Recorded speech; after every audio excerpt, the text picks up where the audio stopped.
Hi and hello everyone, today we are going to study about stomach, small intestine और glands के बारे में हम पढ़ेंगे। हमारी बॉडी में जो जो ग्लैंड्स हैं, सलाइवरी ग्लैंड्स है, लिवर है, पैनक्रियाज है। हमारे सिलेबस में बस यही ग्लैंड्स हैं। इससे पहले हम समराइज कर लेते हैं कि अभी तक हमने लास्ट वीडियो में digestion and absorption chapter start किया था। हमने सबसे पहले इसमें स्टडी डाइजेशन को समझा था कि डाइजेशन जो है वो क्या होता है। कॉम्प्लेक्स फूड को सिंपल एब्जॉर्बेबल फॉर्म में तोड़ना डाइजेशन का प्रोसेस होता है। ठीक है, डाइजेशन है जो वो दो टाइप का होता है। एक होता है इंट्रा सेलुलर डाइजेशन, एक होता है extra cellular digestion. Intra cellular digestion cell के अंदर डाइजेशन होगा और एक्स्ट्रा सेलुलर डाइजेशन सेल के बाहर डाइजेशन होगा बॉडी में ही, लेकिन सेल्स के बाहर होगा। ठीक है, उसके बाद हमने दो टाइप के बॉडी प्लान पढ़े थे। एक था ब्लाइंड सेक बॉडी प्लान, एक था tube with in tube body plan, जिसको हमने कंप्लीट डाइजेस्टिव सिस्टम और इनकम्प्लीट डाइजेस्टिव सिस्टम बोला था। कंप्लीट डाइजेस्टिव सिस्टम या फिर tube with in tube body plan था, उसमें क्या थी, दो ओपनिंग्स थी। एक था माउथ की ओपनिंग थी और एनस की ओपनिंग थी। ठीक है, और इनकम्प्लीट डाइजेस्टिव सिस्टम या फिर ब्लाइंड सेक बॉडी प्लान जो था उसमें ओनली एक ओपनिंग थी। ठीक है, उसके बाद हमने कुछ प्रोटोस्टोमा और ड्यूटेरोस्टोमा के बारे में भी पढ़ा था। प्रोटो मतलब प्रिमिटिव, जिसमें माउथ पहले बनेगा, एनस बाद में बनेगा, वो प्रोटोस्टोम्स होंगे। और जिसमें एनस पहले बनेगा, माउथ बाद में बनेगा, वो ड्यूटेरोस्टोम्स होंगे। ठीक है, उसके बाद हमने क्या देखा था, एलिमेंट्री कैनाल। एलिमेंट्री कैनाल है जो वो क्या होगा, एंटीरियर ओपनिंग है जो वो माउथ होगी और पोस्टीरियर ओपनिंग एनस होगी। ठीक है, माउथ है जो उसमें क्या होगा, अपर लिप होगा, लोअर लिप होगा। ठीक है, बकल कैविटी की रूफ किससे बनी होगी, पैलेट से बनी होगी, हार्ड पैलेट, सॉफ्ट पैलेट। ठीक है, उसके बाद वॉल्स है जो उसमें क्या होगा, इंटीरियर माउथ होगा। ठीक है, लेटरल चीक्स प्रेजेंट होंगे और पोस्टीरियर फेरिंग्स प्रेजेंट होगा। ठीक है, और बेस पे टंग है जो वो प्रेजेंट होगी। ठीक है, उसके बाद फेरिंग्स देखा था, नेजोफेरिंग्स, ओरोफेरिंग्स, लैरिंगोफेरिंग्स। ठीक है, उसके बाद टीथ देखे थे। टीथ तो जो है वो एक्टोमीजोडर्मल ओरिजिन के होंगे। एक्टोडर्म से इनेमल बनी होगी और मीजोडर्म से डेंटाइन बनी होगी। ठीक है, जो क्राउन है वो इनेमल से बना होगा। इनेमल कौन से सेल से बनाएंगे, अमीलोब्लास्ट सेल, जिसमें ई आएगा तो वो इनेमल। ठीक है, और डेंटाइन किससे बना होगा, ओडोंटोब्लास्ट सेल से बना होगा। ठीक है, ओडोंटो डी आया, ठीक है, और डेंटाइन बनाएगा। हेट्रोडोंट होंगे, डायफायोडोंट होंगे, थीकोडोंट होंगे। ठीक है, हेट्रोडोंट का मतलब चार टाइप के होंगे, इंसीजर, कैनाइन, प्रीमोलर, मोलर। डायफायोडोंट दो बार आते हैं। ठीक है, मोनोफायोडोंट भी होते हैं जो एक बार आते हैं लाइफ में। ठीक है, और थीकोडोंट। ठीक है, थीकोडोंट मतलब के इम्बेडेड होते हैं सॉकेट ऑफ जॉ बोन। ठीक है, उसके बाद हमने डेंटल फॉर्मूला देखा था। डेंटल फॉर्मूला क्या देखा था, चाइल्ड का कितना देखा था, 2102 डिवाइडेड बाय 2102 मल्टीप्लाई बाय 2, तो 20 टीथ होंगे। अडल्ट का देखा था 17 ईयर ओल्ड का, क्या देखा, सॉरी 17 ईयर ओल्ड का क्या देखा था, 2122 डिवाइडेड बाय 2122, सॉरी यहाँ डिवाइड नहीं होगा, करेक्ट वर्ड ये यूज नहीं होगा, हम बाय करते हैं। ठीक है, 212 अपर जो लोअर जो रिप्रेजेंट करेगा। ठीक है, तो 2122 और मल्टीप्लाई बाय 2 करेंगे तो 28 टीथ हो जाएंगे। और अडल्ट में कितने होंगे, आफ्टर 18 ईयर्स कितने होंगे, 2123। ठीक है, तो हमने देखा था टोटल डायफायोडोंट टीथ कितने होते हैं, 20, और टोटल मोनोफायोडोंट टीथ है जो वो कितने होते हैं, 12 होते हैं। ठीक है, उसके बाद हमने टंग को स्टडी किया था। टंग है जो एक फ्रीली मूवेबल मस्कुलर ऑर्गन है। ठीक है, अच्छा, बकल कैविटी से अटैच होता है, फ्लोर, बकल कैविटी के फ्लोर से, जिसको हम क्या बोलते हैं, फ्रेन्यूलम लिंगुए। ठीक है, अपर पार्ट है जो उसके पास क्या होते हैं, टेस्ट बर्ड्स होते हैं, पैपिलास प्रेजेंट होती है, फिलीफोम, फंजीफोम, सर्कमवैलेट, फोलिएट पैपिला। ठीक है, फोलिएट है जो वो रैबिट में प्रेजेंट होते हैं, ह्यूमन में नहीं होते हैं। फिलीफोम्स छोटे होते हैं, सबसे ज्यादा होते हैं। ठीक है, टेस्ट बर्ड्स है जो वो नहीं होते हैं फिलीफोम में। फंजीफोम जो है वो पिंक कलर की होंगी, स्मॉल होंगी और स्फेरिकल होंगी। ठीक है, और सर्कमवैलेट जो है वो लीस्ट इन नंबर होंगी, 8 से 10 या 8 से 12 होंगी। ठीक है, और लार्जेस्ट होंगे। ठीक है, और एक वी शेप स्ट्रक्चर है जो वो बनता है, जिसको हम क्या बोलते हैं, सल्कस टर्मिनालिस। ठीक है, जो 1/3 और 2/3 पार्ट ऑफ टंग है जो उसको अलग करता है। ठीक है, टिप पे टेस्ट है जो वो कैसा आएगा, स्वीट टेस्ट आएगा। ठीक है, साइड्स में कौन सा आएगा, लेटरल साइड्स में सॉल्टी टेस्ट आएगा, और बैक साइड में पोस्टीरियर पोर्शन पे कौन सा आएगा, बिटर टेस्ट आएगा। ठीक है, ये हमने बहुत ज्यादा डिटेल में कवर किया था, बहुत समझ के। अभी तो मैंने फटाफट समराइज किया। ठीक है, यहाँ पे ना एक चीज रह गई थी, मैं वो बता देती हूँ। ठीक है, डायफायोडोंट जैसे मैंने बताया था। ठीक है, तो डायफायोडोंट है जो, तो टीथ है जो वो दो बार आएंगे। ठीक है, 2 टाइम्स आएंगे। ठीक है, जो फर्स्ट टीथ होंगे वो कौन से होंगे, मिल्क टीथ बोलेंगे इनको, मिल्क टीथ, या फिर डेसिडुअस टीथ। डेसिडुअस का मतलब क्या होता है, झड़ जाना। डेसिडुआ का मतलब क्या होता है, झड़ जाना, जो गिर जाएंगे। ठीक है, या फिर टेम्परेरी टीथ बोलेंगे इनको, टेम्परेरी टीथ, ठीक है। और सेकंड वाले जो आएंगे वो कौन से आएंगे, परमानेंट टीथ आएंगे, परमानेंट टीथ, ठीक है। बस यही था इसमें, ओके। और हार्ड पार्ट कौन सा होगा, इनेमल होगा। टीथ है जो वो किससे बने होंगे, कैल्शियम फॉस्फेट से, मैग्नीशियम फॉस्फेट से बने होंगे, ठीक है। ये सारा हमने कवर किया था, ठीक है। हमने देखा था कि इंसीजर कटिंग में हेल्प करते हैं, केनाइन टीयरिंग में हेल्प करते हैं, प्रीमोलर मोलर च्यूइंग में हेल्प करते हैं, ठीक है। तो ये सारे, ठीक है, ये हो गया। उसमें क्या नाम है, रैबिट, रैबिट में कौन से टीथ नहीं होते हैं, केनाइन्स नहीं होते, तो जो स्पेस होता है उसको क्या बोलते हैं, डायस्टीनम, ठीक है। ये हमने समराइज कर लिया। अब हम फर्दर मूव करते हैं और आज हम स्टमक के बारे में पढ़ेंगे, ठीक है। स्टमक क्या होता है, ईसोफेगस देख लेते हैं पहले।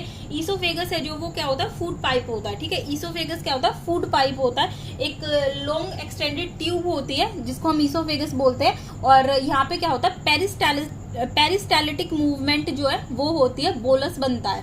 पेरिस्टालिटिक मूवमेंट होती है, बोलस बनता है। मैं लास्ट में ना लिख भी दूंगी। अभी हम पहले स्टमक को कवर करते हैं। स्टमक जो है उसके हम चार पार्ट रीड करते हैं, ठीक है। सबसे पहले यहाँ से देखते हैं, ये वाला पार्ट जो है ये किसका होगा, ईसोफेगस का होगा, ईसोफेगस।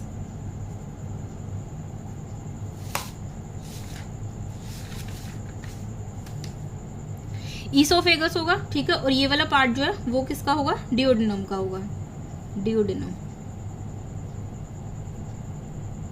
डियोडेनम की सुपीरियर ओपनिंग होगी।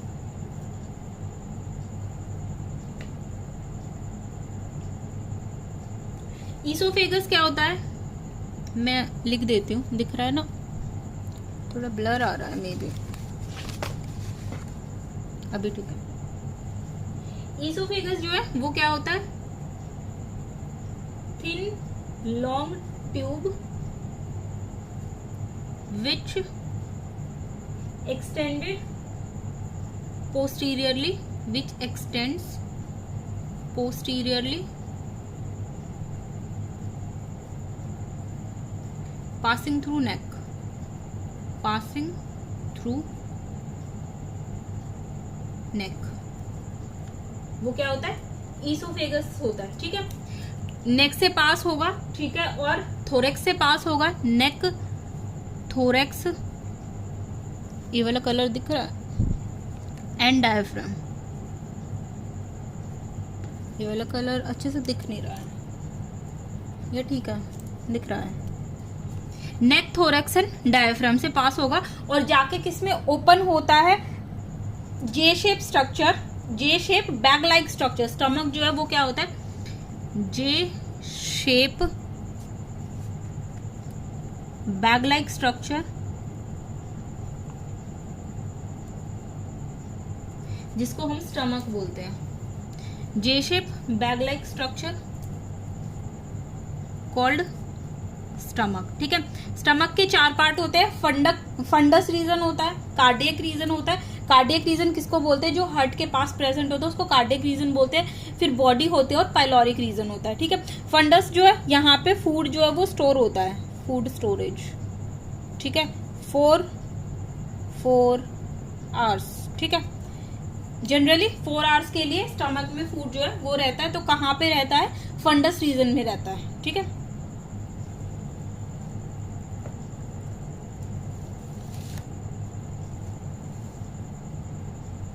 अब यहाँ पे ना दो स्पिंस्टर प्रेजेंट होते हैं, ठीक है।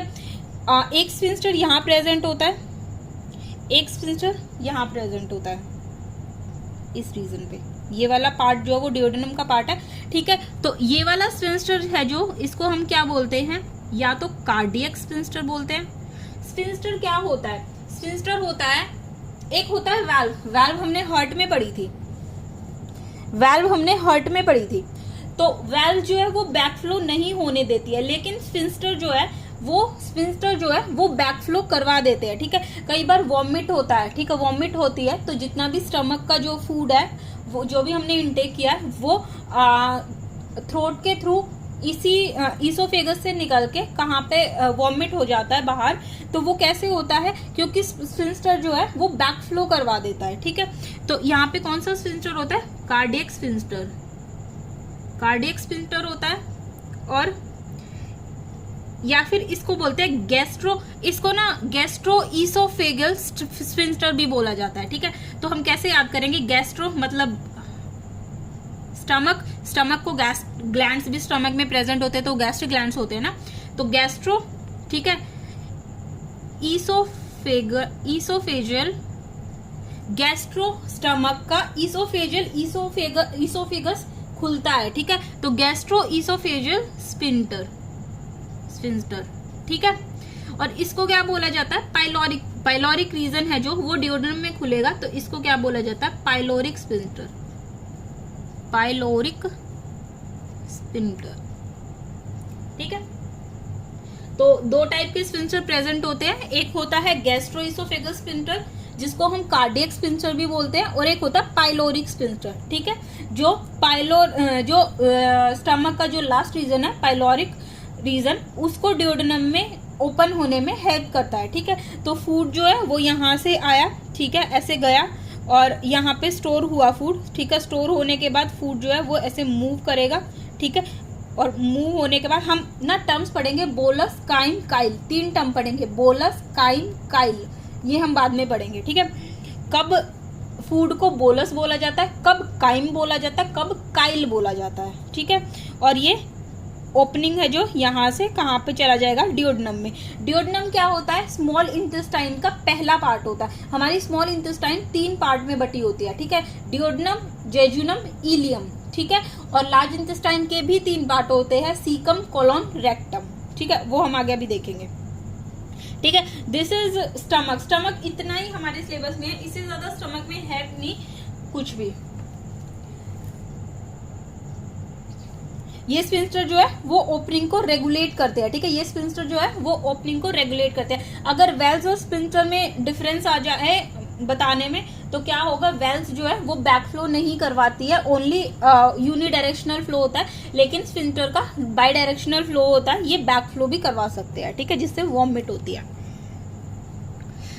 रिगर्जिटेशन जिसको बोलते हैं, रिगर्जिटेशन मतलब बहुत बार फूड जो है, हमने जो भी फूड इनटेक किया है वो वापस माउथ में आना शुरू हो जाता है, उसको बोलते हैं रिगर्जिटेशन। ठीक है, रिगर्जिटेशन जो है वो जनरली कौन करते हैं?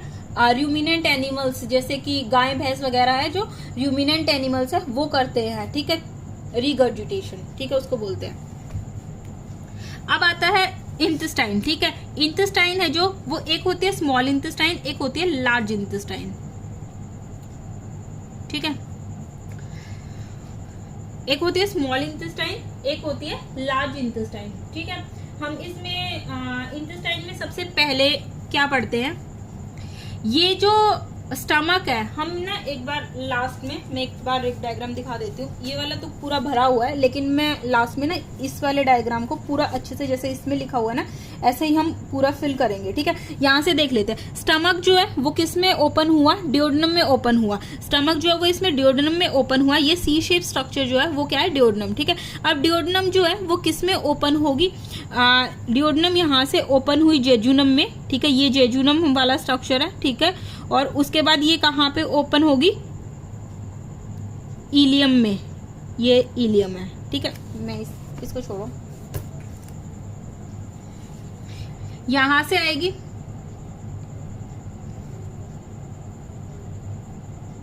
सी शेप स्ट्रक्चर, डियोडेनम, डियोडेनम। ठीक है, स्टमक से अटैच होके ये वाला। ठीक है, ये वाला पार्ट है जेजुनम, जेजुनम, और ये वाला पार्ट है इलियम। ठीक है, डियोडेनम जो है वो क्या होगा? सी शेप स्ट्रक्चर होगा। ठीक है, डियोडेनम जो है वो सी शेप स्ट्रक्चर होगा। ठीक है, जिसकी ओपनिंग पाइलोरिक स्फिंक्टर की ओपनिंग जो है वो गार्ड करेगा। ठीक है, तो डियोडेनम, उसके बाद जेजुनम जो है वो क्या होगा? हाईली कॉइल्ड स्ट्रक्चर होगा। हाईली कॉइल्ड है जो वो कौन सा होगा? जेजुनम होगा। और इलियम जो है वो कौन सा होगा? लॉन्गेस्ट पार्ट होगा। किसका? इलियम जो है वो लॉन्गेस्ट पार्ट होगा, longest part of small intestine. ठीक है, हाईली कॉइल्ड कौन सा? लॉन्ग कॉइल्ड मिडल पोर्शन जो है वो जेजुनम होगा और हाईली कॉइल्ड इलियम होगा। ठीक है, ये लॉन्गेस्ट, उल्टा लिख दिया मैंने, ये लॉन्गेस्ट होगा, ठीक है, और ये हाईली कॉइल्ड पार्ट होगा, हाईली कॉइल्ड, ठीक है। सबसे ज्यादा कॉइलिंग किस में होगी? इलियम में होगी, as per to NCERT.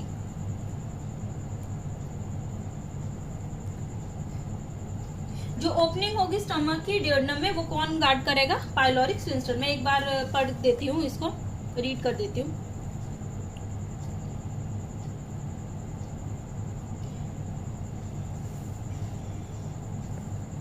A J-shaped bag-like structure called stomach, a muscular sphincter, gastroesophageal sphincter, regulate the opening of esophagus into stomach. The stomach located in the upper left portion of abdominal cavity. 4 part होंगे इसके। Cardiac portion होगा जहाँ पे oesophagus open होगा, ठीक है, fundic reason होगा, body होगी और पाइलोरिक होगा। जो ओपन होगा किसमें? First part of small intestine, duodenum में। स्मॉल इंटेस्टाइन का जो फर्स्ट पार्ट होगा डियोडेनम, वो सी शेप का होगा। Long coiled middle portion jejunum होगा और हाईली कॉइल्ड इलियम होगा। जो ओपनिंग होगी स्टमक की इनटू डियोडेनम, वो गार्ड किससे होगी? पाइलोरिक स्फिंक्टर से, ठीक है। अब आता है लार्ज इंटेस्टाइन। लार्ज इंटेस्टाइन में क्या होता है? सीकम, कोलोन, रेक्टम, ठीक है। This is a portion of caecum, caecum, ठीक है। This is a portion of colon, colon. अब कोलोन के ना 3 पार्ट होते हैं, कोलोन के 3 पार्ट होते हैं। ये ऊपर जा रहा है, ठीक है। This is a ascending colon, ascending colon, ठीक है। This is a transverse colon, transverse colon.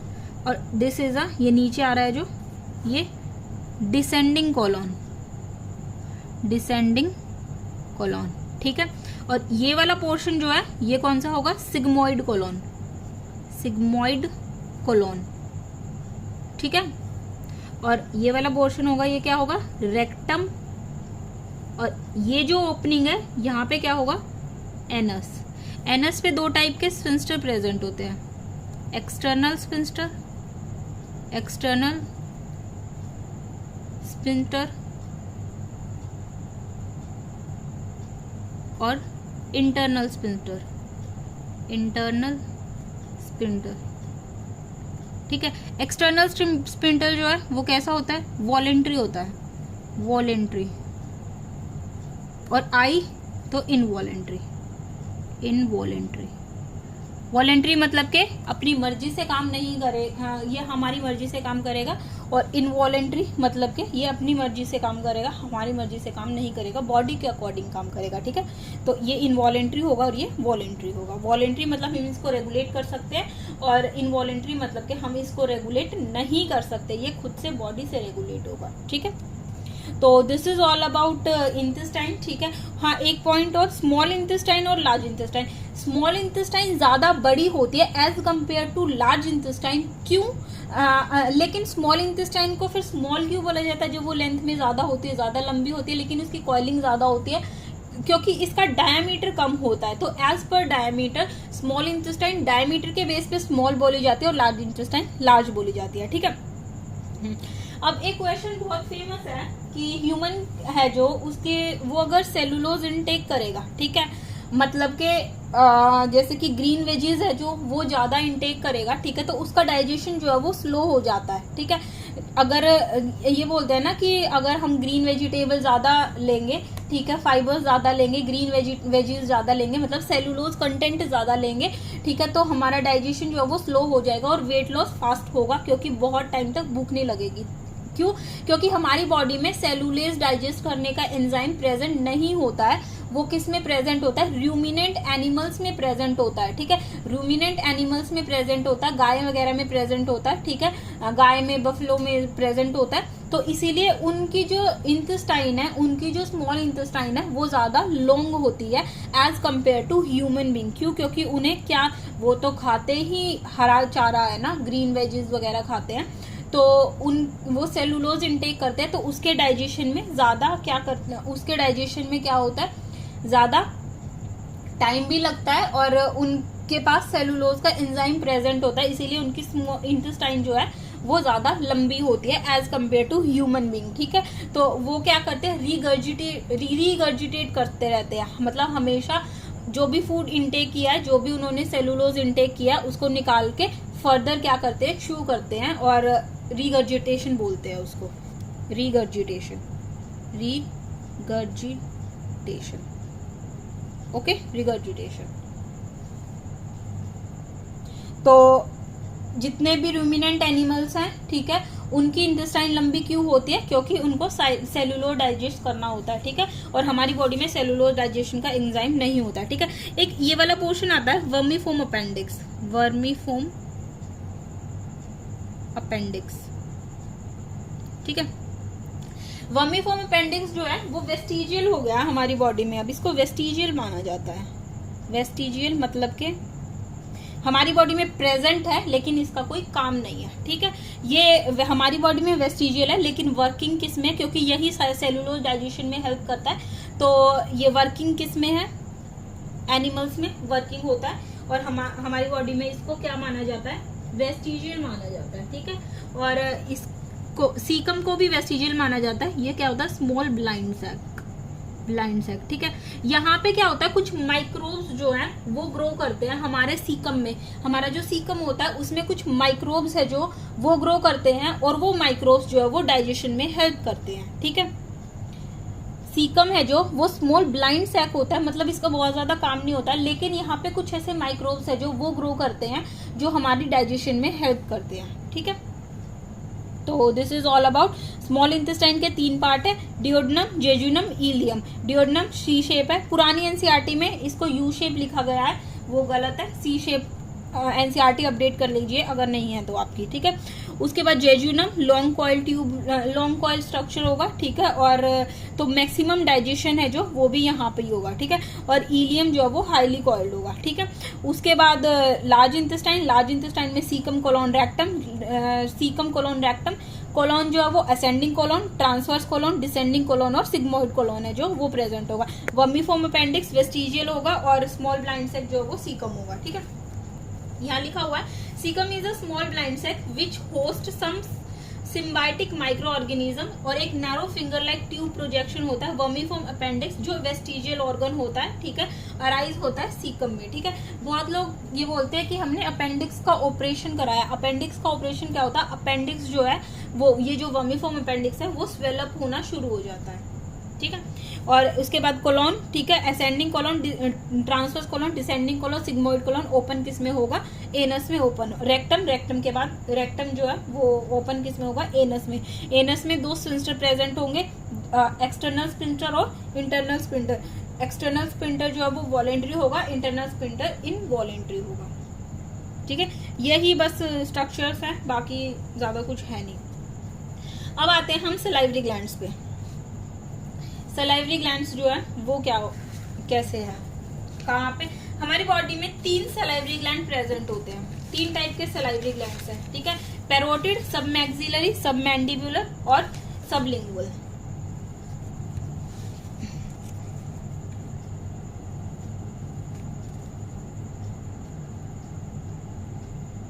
Year के पास जो प्रेजेंट होगा ये कौन सा होगा, पैरोटिड, ठीक है। उसके बाद जॉ के ऊपर ईयर के पास प्रेजेंट होगा, ठीक है, चिक्स में प्रेजेंट होगा, ईयर के पास प्रेजेंट होगा, ठीक है, नियर ईयर, ओके।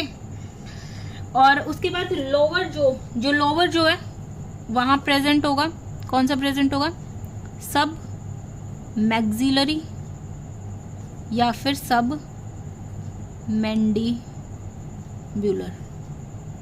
ठीक है, लोअर जो में लोअर जो, ठीक है। और ये वाला बिलो टंग प्रेजेंट होगा, सब लिंगुअल मतलब टंग, ठीक है, हमने लिंगुआ पढ़ा था ना, फ्रेनुलम लिंग्वे, ठीक है, तो टंग, तो सब लिंगुअल, बिलो टंग, ओके। तो 3 टाइप के सलाइवरी ग्लैंड्स प्रेजेंट होंगे, पैरोटिड, सब मैक्सिलरी या फिर सब मैंडिब्यूलर, ठीक है, और सब लिंगुअल। इनकी डक्ट्स भी पढ़ लेते हैं हम। पैरोटिड ग्लैंड की जो डक्ट होगी वो कौन सी होगी? स्टेंसन डक्ट, स्टेंसन डक्ट होगी, ठीक है। इसकी जो डक्ट होगी वो कौन सी होगी? वॉटसन डक्ट होगी, वॉटसन डक्ट, ठीक है। और सबलिंगुअल की जो डक्ट होगी वो कौन सी होगी? डक्ट ऑफ रिवेनस, ठीक है। पैरोटिड ग्लैंड की जो डक्ट होगी वो स्टेंसन डक्ट होगी। सब मैक्सिलर या फिर सब मैंडिबुलर की जो डक्ट होगी वॉटसन डक्ट होगी। और सबलिंगुअल की जो डक्ट होगी वो कौन सी होगी? डक्ट ऑफ रिवेनस, ठीक है। अच्छा, सलाइवा का सिक्रीशन जो है वो मैक्सिमम सलाइवा का सिक्रीशन है जो वो कौन करेगा? 75% सिक्रीशन जो है वो सब मैक्सिलर या फिर सब मैंडिबुलर जो है वो करेगा, ठीक है। उसके बाद हमारा मम्स एक कंडीशन होती है मम्स की, मम्स की कंडीशन जो है वो क्या होता है? मम्स एक वायरस होता है, ठीक है, जिससे क्या होता है? स्वेलिंग हो जाती है, swelling in parotid gland, parotid gland की स्वेलिंग हो जाती है। तो ये किससे होता है? मम्स वायरस से होता है, ठीक है। ये क्वेश्चन थोड़ा इंपॉर्टेंट है मम्स वाला। ये चिल्ड्रंस में ज्यादा होती है, किड्स में, चाइल्ड में ज्यादा होती है, ठीक है, मम्स वायरस। ये जो मम्स वायरस होता है ये कौन सा वायरस होता है? पैरामिक्सो वायरस, ठीक है, पैरामिक्सो वायरस। दिख नहीं रहा होगा ये रहा, ठीक है। ये मम्स वायरस है जो वो कौन सा होता है? Paramyxo virus. ये ऐसे क्यों हो रहा है अभी? ठीक है, ठीक है, पैरामिक्सो वायरस, ठीक है। अब हम एक बार सलाइवा का कंट्रीब्यूशन देख लेते हैं। सलाइवा, ठीक है। सबसे पहले क्या क्या प्रेजेंट होता है? वाटर तो होगा ही होगा सलाइवा में, वाटर, वाटर, हमारी बॉडी 98% वाटर से बनी है, ठीक है। सलाइवरी अमाइलेज प्रेजेंट होगा, सलाइवरी अमाइलेज प्रेजेंट होगा। जहां भी अमाइलेज वर्ड आ जाए ना, याद रखना वो स्टार्च का डाइजेशन करेगा, स्टार्च का, कार्बोहाइड्रेट्स का डाइजेशन करेगा, ठीक है। तो सलाइवरी अमाइलेज को क्या बोलते हैं? टाइलिन। इसकी पीएच जो है वो कितनी होती है? 6.8, स्लाइटली एसिडिक, 7 से कम एसिडिक होगा ना तो स्लाइटली एसिडिक। लाइसोजाइम्स होते हैं, हमने कोई फूड खाया उसमें कुछ फॉरेन पार्टिकल है, कोई बैक्टीरिया है, ठीक है, तो लाइसोजाइम क्या करेगा? उसको वही किल कर देगा माउथ में, ठीक है। और इलेक्ट्रोलाइट्स प्रेजेंट होते हैं, इलेक्ट्रोलाइट्स प्रेजेंट होते हैं, सोडियम, पोटेशियम क्लोराइड, बाइकार्बोनेट, ठीक है। म्यूकस प्रेजेंट होता है, ठीक है, जो लुब्रिकेशन में हेल्प करता है, डिग्लूटिनेशन करवाता है, बोलस मतलब सॉफ्ट करता है फूड को, ठीक है। और कुछ एंटीबॉडीज भी प्रेजेंट होती है, आईजी एंटीबॉडी प्रेजेंट होती है, स्मॉल अमाउंट में यूरिया भी प्रेजेंट होता है और यूरिक एसिड भी प्रेजेंट होता है, ठीक है। ये सलाइवा का कंपोजिशन है। वाटर प्रेजेंट होगा, सलाइवरी अमाइलेज, ये वाले इंपॉर्टेंट 1 2 3 4 5, ठीक है। ये अगर एंटीबॉडी थोड़ा सा छोड़ भी दो तो कोई फर्क नहीं पड़ता, लेकिन ये याद रखना कि वाटर तो याद रह जाएगा। सलाइवरी अमाइलेज प्रेजेंट होगा जिसको टाइलिन बोला जाता है, ठीक है। इलेक्ट्रोलाइट्स प्रेजेंट होंगे, सोडियम, पोटेशियम क्लोराइड, बाइकार्बोनेट वगैरह, ठीक है। और म्यूकस प्रेजेंट होगा, ठीक है। अभी हमारा जो माउथ है वहां पे क्या होता है? एनसीईआरटी में एक लाइन लिखी हुई है, 30% स्टार्च डाइजेस्ट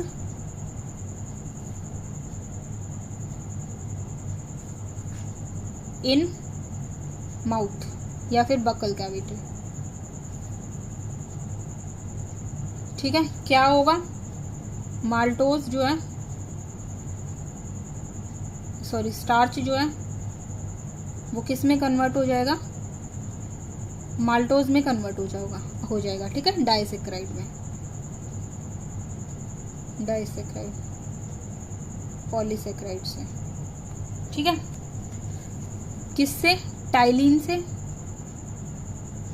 6.8 pH है, ठीक है। स्टार्च जो है वो माल्टोज में कन्वर्ट हो जाएगा, ठीक है। तो 30% स्टार्च जो है वो हमारे माउथ में ही डाइजेस्ट हो जाता है। अब 30% ही क्यों होता है, इससे ज्यादा क्यों नहीं होता? क्योंकि माउथ में फूड जो है वो बहुत कम टाइम तक रहता है, ठीक है। तो इसीलिए बोलते हैं कि अच्छे से चबा के, अच्छे से शू करके खाना चाहिए। क्यों?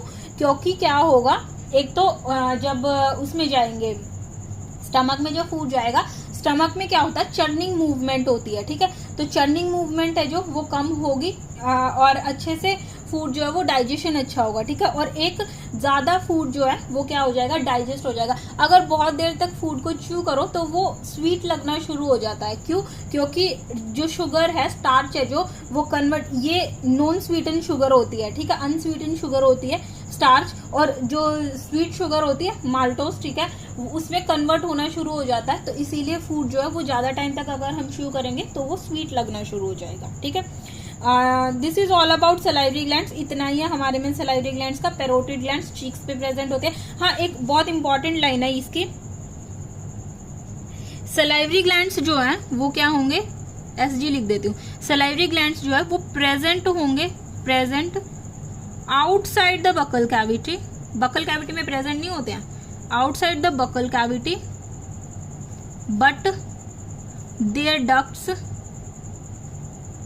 Are open in buccal cavity, ठीक है। सलाइवरी ग्लैंड्स जो है वो बकल कैविटी में प्रेजेंट नहीं होते, बकल कैविटी से बाहर प्रेजेंट होते हैं, लेकिन इनकी डक्ट जो है वो बकल कैविटी में ओपन होती है। इसीलिए सलाइवा का सिक्रीशन जो है वो कहाँ होता है, बकल कैविटी के अंदर होता है, ठीक है। तो पैरोटिड हो गया, सब मैक्सिलरी, सब मैंडिबुलर और सब लिंगुअल, ठीक है। सबसे ज्यादा सिक्रीशन सलाइवा का कौन करता है, 70%, 75% कौन करता है, सब मैक्सिलरी, ठीक है। और सबसे कम कौन करता है, सब लिंगुअल करता है, ठीक है। डक्ट्स क्लियर हो गई, स्टेंसन डक्ट, वॉटसन डक्ट और डक्ट ऑफ रिवेनस, ठीक है। डक्ट आप छोड़ भी सकते हो, ऐसे कोई इंपॉर्टेंट नहीं है, लेकिन अगर हो जाए तो कर लेना, ठीक है। लिवर की तो जगह ही नहीं बची, कोई नहीं। आज हम इतनी ही रखते हैं वीडियो को, इतना ही कवर करते हैं। इसके बाद ग्लैंड्स में लिवर रह गया, पैनक्रियाज रह गया, ठीक है, और गैस्ट्रिक ग्लैंड्स रह गए और इंटेस्टाइनल ग्लैंड्स रह गए, ठीक है।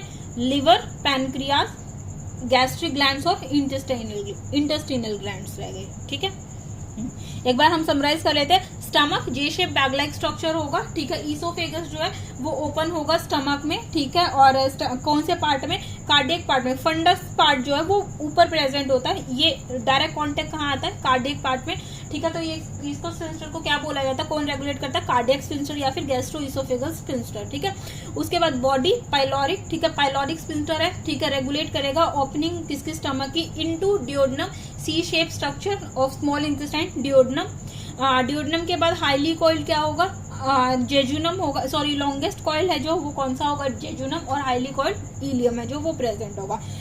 लार्ज इंटेस्टाइन में क्या होगा, सीकम कोलोन रेक्टम, ठीक है। वर्मीफॉर्म अपेंडिक्स वेस्टिजियल होगा, सीकम स्मॉल ब्लाइंड सैक होगा। यहाँ पे कुछ माइक्रो ऑर्गेनिजम्स जो है वो ग्रो करते हैं जो डाइजेशन में हेल्प करते हैं, ठीक है। र्यूमिनेंट एनिमल्स जो है उनकी इंटेस्टाइन जो है वो लॉन्ग होती है as compare to human beings. क्यों? क्योंकि उनमें क्या होता है, सेलुलोज का डाइजेशन होता है, ठीक है, सेलुलेज एंजाइम प्रेजेंट होता है।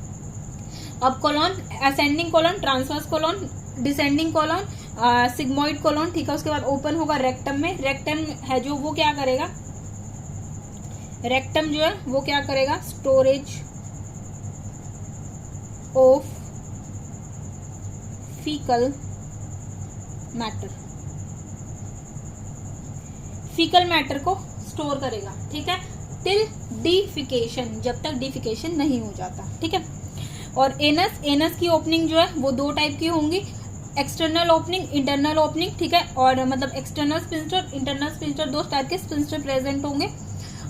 एक्सटर्नल स्फिंक्टर वॉलेंट्री होगा और इंटरनल स्फिंक्टर इनवॉलेंट्री होगा, ठीक है। उसके बाद ग्लैंड्स, सलाइवरी ग्लैंड्स आता है। सलाइवरी ग्लैंड्स है जो वो क्या होगा, बकल कैविटी से बाहर प्रेजेंट होंगे, लेकिन इनकी डक्ट है जो वो बकल कैविटी में ओपन होगी। पैरोटिड ग्लैंड्स चीक्स पे प्रेजेंट होंगे, ठीक है, ईयर के पास प्रेजेंट होंगे।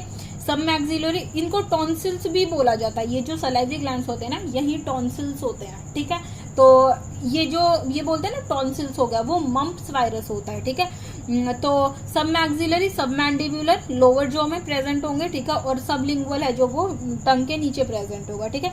Duct, Stensen duct, Watson duct और डक्ट ऑफ रिवेनस। सलाइवा का अगर हम कंपोजिशन देखें तो वाटर प्रेजेंट होगा, सलाइवरी अमाइलेज, टाइलिन प्रेजेंट होगा। पीएच याद रखना है, इसकी पीएच थोड़ी इंपॉर्टेंट हो जाती है।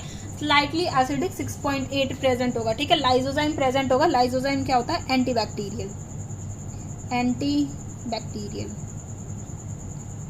ठीक है, एंटी बैक्टीरियल होता है। इलेक्ट्रोलाइट्स प्रेजेंट होंगे, म्यूकस प्रेजेंट होगा, 30% स्टार्च जो है वो हमारा माउथ में या बकल कैविटी में ही क्या हो जाता है, डाइजेस्ट हो जाता है। क्यों? क्योंकि सलाइवा के पास क्या प्रेजेंट होता है, टाइलिन प्रेजेंट होता है, सलाइवरी अमाइलेज जिसको बोलते हैं, ठीक है। ये पॉलीसेक्राइड को डाइसेक्राइड में कन्वर्ट कर देगा, स्टार्च को माल्टोज में कन्वर्ट कर देगा, ठीक है। This is all about today. अब हम नेक्स्ट वीडियो में हम कवर करेंगे लिवर को, पैनक्रियाज को, गैस्ट्रिक ग्लैंड्स को, ठीक है, और पैनक्रियाटिक ग्लैंड्स को कवर करेंगे। उसके बाद हम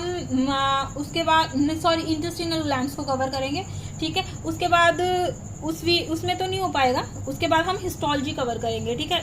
थोड़ा लॉन्ग चैप्टर है ये, ठीक है, लेकिन इजी चैप्टर है, ऐसा कुछ इसमें है नहीं।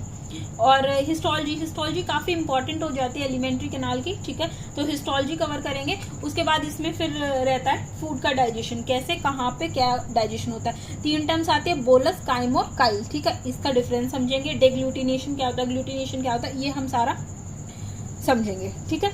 आई होप आपको समझ आया होगा, मैंने ट्राई किया है पूरा समझाने का, ठीक है। तो please like, share and subscribe the channel और वीडियो को शेयर कीजिए आगे। Thank you so much.